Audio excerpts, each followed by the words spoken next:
아멘. 오늘 하나님이 주신 말씀은 데살로니가전서 4장 13절에서 18절입니다. 형제들아, 자는 자들에 관하여는 너희가 알지 못함을 우리가 원하지 아니하노니 이는 소망 없는 다른 이와 같이 슬퍼하지 않게 하려 함이라. 우리가 예수께서 죽으셨다가 다시 살아나심을 믿을진대 이와 같이 예수 안에서 자는 자들도 하나님이 그와 함께 데리고 오시리라. 우리가 주의 말씀으로 너희에게 이것을 말하노니 주께서 강림하실 때까지 우리 살아남아 있는 자도 자는 자보다 결코 앞서지 못하리라. 주께서 호령과 천사장의 소리와 하나님의 나팔 소리로 친히 하늘로부터 강림하시리니 그리스도 안에서 죽은 자들이 먼저 일어나고 그 후에 우리 살아남은 자들도 그들과 함께 구름 속으로 끌어올려 공중에서 주를 영접하게 하시리니 그리하여 우리가 항상 주와 함께 있으리라. 그러므로 이러한 말로 서로 위로하라. 아멘. 오늘 본문은 모든 성경이 다 백그라운드가 중요합니다. 그렇지만 오늘 본문은 더욱더 그러한 것 같습니다. 당시의 상황과 상황을 좀 염두에 두고 이해해야 묵상이 가능한 말씀입니다. 제가 좀 백그라운드와 이런 상황들을 조금 설명해 드리면서 여러분들이 큐티하는 데 좀 도움을 드리겠습니다. 첫 번째로요, 바울은 데살로니가 성도들이 반드시 먼저 죽은 자들에 대하여서 우리 예수님 이후에, 재림 이후에 어떻게 되는지를 알기를 원했다라고 하는 것입니다. 13절 말씀이죠. 형제들아, 자는 자들에 관하여는 너희가 알지 못함을 우리가 원하지 아니하노니 이는 소망 없는 다른 이와 같이 슬퍼하지 않게 하려 함이라. 너희가 알지 못함을 원하지 아니한다. 다소 복잡한 표현이죠. 이것은 강조하고 싶을 때 사용하는 표현 기법입니다. 일반적으로 이중 부정은 일반 진술보다 훨씬 강한 의도를 전달하죠. 결국 하고 싶은 얘기는 너희가 알기를 원한다 이건데 그것을 알지 못하기를 원치 않는다, 이렇게 이중 부정을 사용함으로써요, 알아야 되는데 반드시 알아야 된다는 뜻입니다. 알아야 된다는 사실을 더욱 강조하기 위해서 이렇게 쓰는 기법입니다. 이것은 헬라 세계 당시에 수사 기법이라고 그러죠. 자기의 의도를 전달하기 위해서 언어를 통해서 더 강조할 부분을 드러낼 수 있는 수사 기법으로 많이 썼던 기법입니다. 자는 자들이라는 말은 당연히 먼저 죽은 성도들을 의미합니다. 성도님들, 우리 기독교는요, 죽으신 분들, 먼저 숨지신 분들, 먼저 우리보다 먼저 삶을 마치신 분들에 대해서 자는 자들이다, 그렇게 표현합니다. 이건 우리 기독교 신앙의 매우 독특한 죽음의 표현 방식입니다. 언젠간 우리가 잠에서 깨듯이, 밤에 자면 아침에 일어나듯이 먼저 죽은 성도들도 반드시 깨어서 부활에 참여하고 영생의 세계를 살 존재들인 것을 우리는 이 단어로 표현을 하는 것이죠. 두 번째로, 바울은 성도의 부활에 대한 강한 확신과 자부심으로 가득 차 있습니다. 13절 하반절에 이런 표현이 있죠. 소망 없는 다른 이와 같이 슬퍼하지 않게 하려 함이라. 이 말씀 가만히 제가 묵상해 봤는데 전율이 올 정도였습니다. 다른 이란 말은 그리스도인을 제외한 지구상에 거주하는 모든 인류를 의미하죠. 그때 당시에 얼마나 당찬 고백입니까? 한번 생각해 보십시오. 당시에 크리스찬의 숫자가 얼마나 되겠습니까? 제가 주석을 여러 개 보면서 참조했는데 데살로니가 교회의 숫자가 많이 잡아야 30명, 빌립보 교회 그 전에 개척했던 교회는 많이 잡아야 15명, 3차 전도여행 때 에베소에서 본격적으로 전도해서 3년간 머무르면서 전도했는데 많이 잡아야 200명. 맥시멈으로 예상해서 잡은 겁니다. 지금이야 스스로 예수 믿는다고 말하는 사람들이 수십억에 달하는 그런 상황이지만 당시에는 정말 예수 믿는 사람들의 숫자는 너무나 당시 인구에 비하면 극히 적은 숫자였습니다. 근데 바울은 뭐라고 표현을 하냐면 우리 말고 너희 말고 나머지 인류 전체라고 표현을 해버리는 것입니다. 그리고 그들에 대해서 말하기를 소망 없는 자들이라고 표현을 해버립니다. 제가 설교 준비하면서 자료를 찾아봤는데요. 최근에 캠브리지 대학에서 유대 묘비에 대해서 연구를 하고 발표를 했더라고요. 유대인들의 묘비명을 연구를 했는데 유대인들의 대다수의 묘비가 죽음을 인생의 끝으로 보는 묘비명을 새겼다는 것입니다. 이것은 유대인들이 부활 사상이 없이 하나님을 믿었다는 고고학적인 증거가 되었습니다. 성경에도 사두개인들이 부활도 영도 믿지 않았다라고 기록하죠. 성도님들, 저희가 장담할 수 있습니다. 부활이 없는 신앙, 영혼에 대한 시각이 가려진 육체만이 전부인 신앙, 이 땅에서의 삶만이 전부인 신앙은 결코 하나님을 만날 수 없습니다. 요한복음에 그러잖아요. 하나님은 영이시니 우리가 하나님을 만나려면 영과 신령과 진정으로 예배드려야 한다 그러잖아요. 육체로는 예배드릴 수 없거든요. 하나님은 영원하신 하나님이시고 우리 예수님은 부활의 주님이십니다. 예수님이 부활하셨을 때 그 예수님의 시신을 찾으러 온 제자들에게 천사가 얘기하잖아요. 어찌하여 산 자를 죽은 자 가운데서 찾느냐. 어찌하여 영원하신 하나님을 육체의 한계에 갇혀진 시각으로만 찾느냐. 그 얘기 아니겠습니까?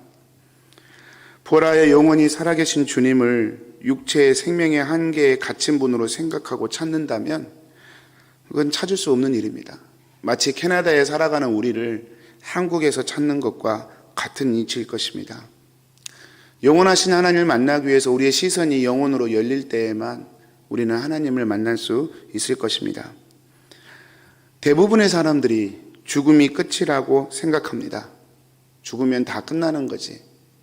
그래서 무모하고 교만하고 자기중심적입니다. 대안이 없습니다.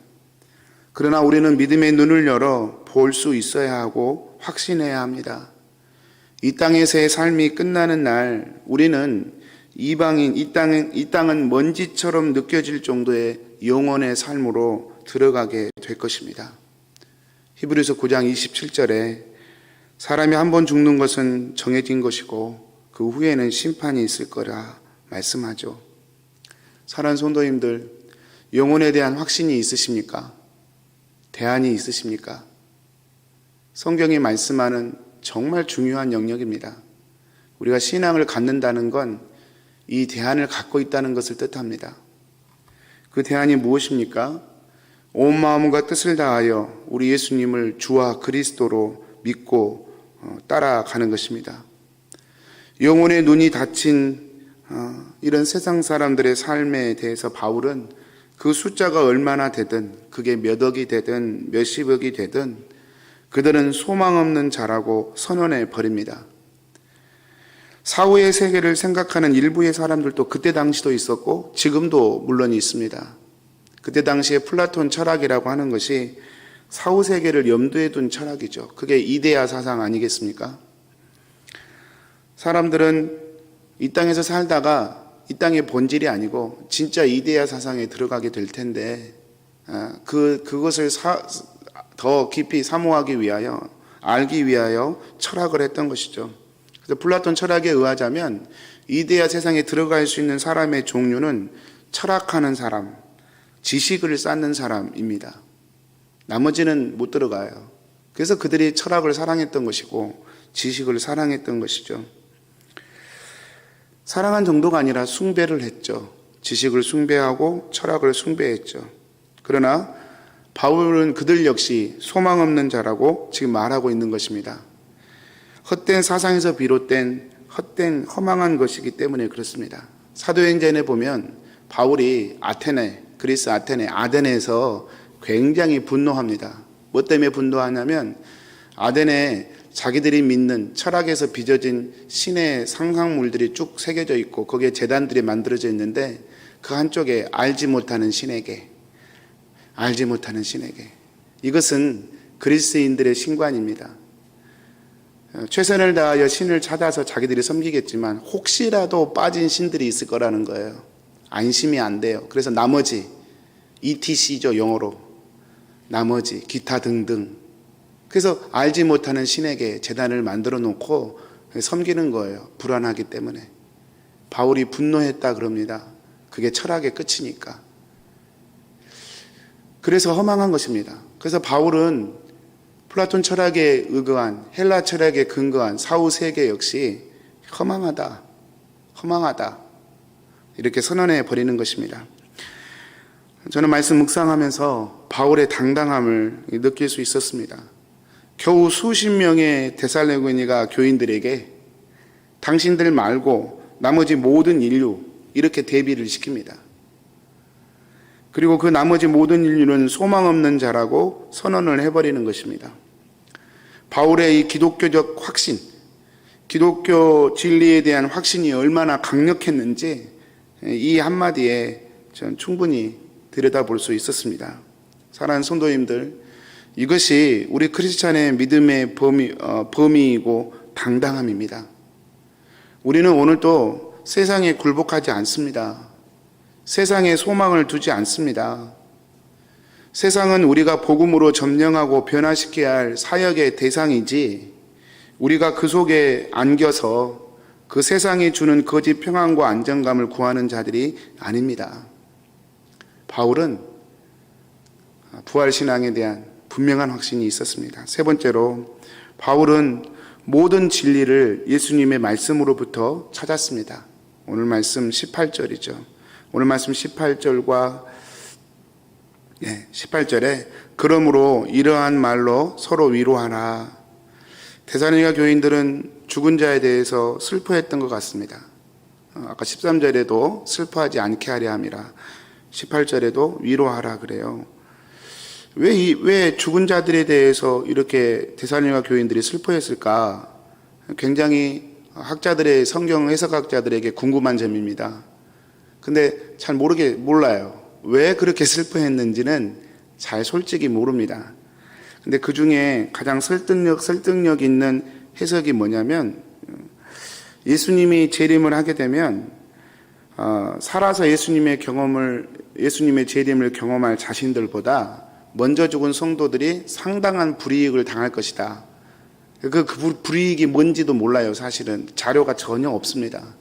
근데 아무튼 먼저 죽은 성도들이 살아서 예수님의 재림을 경험한 자신들보다 불이익을 당할 것이다. 그것도 상당한 불이익을 당할 것이다 라고 했던 것은 분명해 보입니다. 그래서 예를 들면 데살로니가 성도들이 자기 가족, 부모나 친척이나 또 교회 성도들 중에 먼저 죽으신 분, 돌아가신 분이 계시면 그렇게 생각했을 거예요. 좀 더 사셔서 우리 주님의 재림을 맞이하셔야 됐을 텐데 저 사람이 죽었으니 이제 어떡하나? 우리 아버님이 돌아가셨으니 어떡하나? 이렇게 하면서 안타까워했다는 것입니다. 그래서 바울이 그 부분에 대해 지금 설명하고 논쟁하는 것인데요. 13절부터 18절에서 살아서 주를 맞는 자들이 죽어서 부활되는 자들보다 앞서지 못한다라고 가르치는 겁니다. 그래서 가르치는 것입니다.